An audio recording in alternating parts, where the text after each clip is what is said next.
I was browsing through the Google Play Store for games I could play to earn some money, and then I saw a game called Heroes of Bitcoin. I noticed it was still early access and only had 100 downloads, so out of curiosity, I downloaded it and played for 1 hour a day for 1 week to see how much Bitcoin I could actually earn. I'm gonna share all the tips and tricks that I learned along the way to give you some direction and strategy, and some mistakes that I made so you don't have to. Now, I want to begin by saying this is definitely one of the most interesting and unique play-to-earn mobile games that I've tested so far. Most of them follow the same typical formula, but this makes me feel like I'm playing an Archer in Gauntlet Legends, except I'm actually earning some Bitcoin, which is pretty cool. Right now, the game has 13 stages. Each one has a different theme and contains a series of levels with boss fights and rewards mixed in between.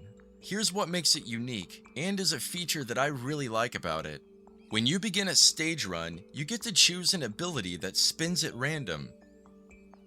This varies from common, rare, mystic, and legendary abilities, with legendary being the strongest, of course.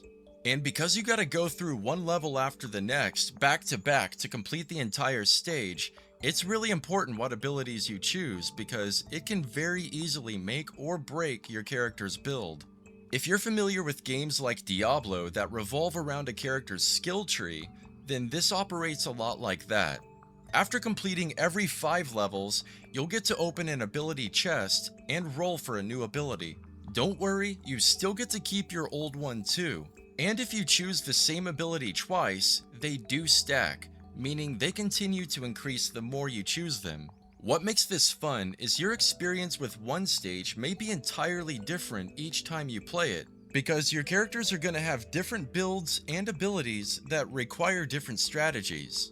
It kind of reminds me of those old Dungeons and Dragons books I read growing up that had different outcomes each time you read it, because the pages had different options that led to different scenarios.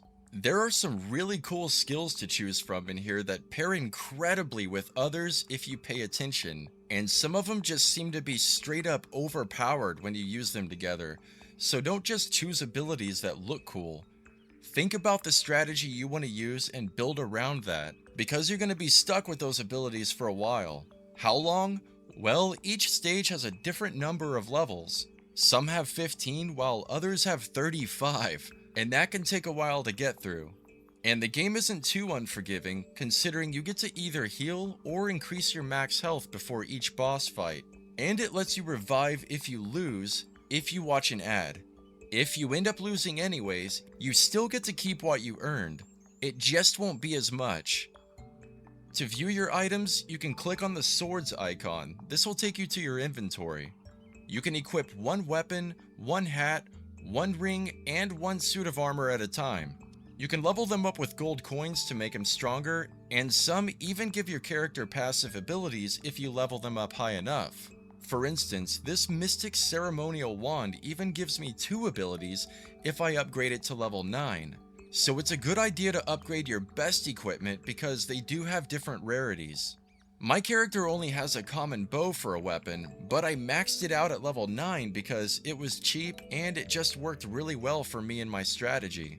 The downside is it didn't give me any extra abilities because it was just a common. You can click on Heroes next to items to view your characters. Once mine reaches level 5, he gets a special ability that unlocks called Bouncy Shot, which is a really fun skill to play around with. Some fire multiple arrows, some split your arrow into multiple smaller arrows, some bounce your arrows off of enemies, you get the idea. It looks like I can unlock a rare thief hero for 5,000 gold with diagonal shot as an ability at level 6. Another fun one to use, but I wouldn't recommend it without bouncy shot, because the arrows shoot out sideways, hardly ever finding the target unless you can make them bounce off of walls. If you click on the star icon to the right, you can purchase cards that give your characters permanent upgrades. But be careful how you spin because gold is valuable and upgrades snowball very slowly. Some of them definitely come in handy though, like this revival that prevents you from dying. Although chance or luck may be a factor in your ability options, skill still plays a bigger role.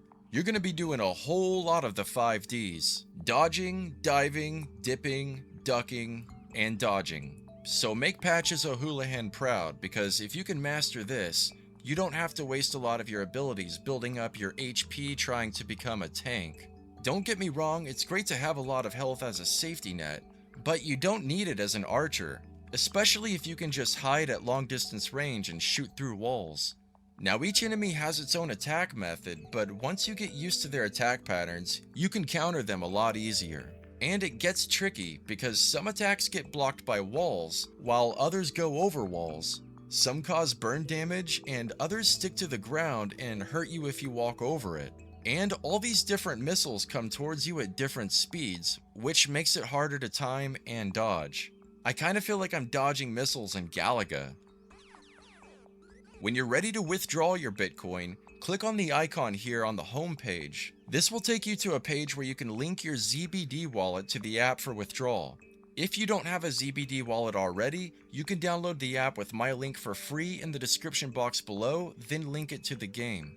After getting that set up, withdrawals are easy and quick. And by quick, I mean I received it almost instantly. Which brings me to the moment you've all been waiting for: how much I earned. In 7 hours of gameplay, I earned 511 Satoshis, which is worth 38 cents at the time of this video. Definitely not the highest paying play-to-earn mobile game I've played so far, but one of the most fun. Another thing I love about it is there were no forced ads. This game had minimal ads with no interrupted gameplay, and I really do appreciate that. The problem I do have is you can't actually withdraw your full amount. After a 7-hour grind, I could only withdraw about half of my Bitcoin. It gives me a notification saying I have to spend more time on the game to raise my withdrawal amount. But how is 7 hours not enough time? That's frustrating. But aside from that, and the fact that the payout was about half of what I normally earn from a play-to-earn mobile game, it was still a fun way to earn a little bit of Bitcoin, and a good time waster. It definitely won't make you rich, but it's still a cool way to earn a couple sats in your downtime. If you have any questions, let me know in the comments section below, and if there are any play-to-earn games that you'd like for me to review, let me know which ones. I'd love to hear from you. Thank you all for watching, and I'll see you next time.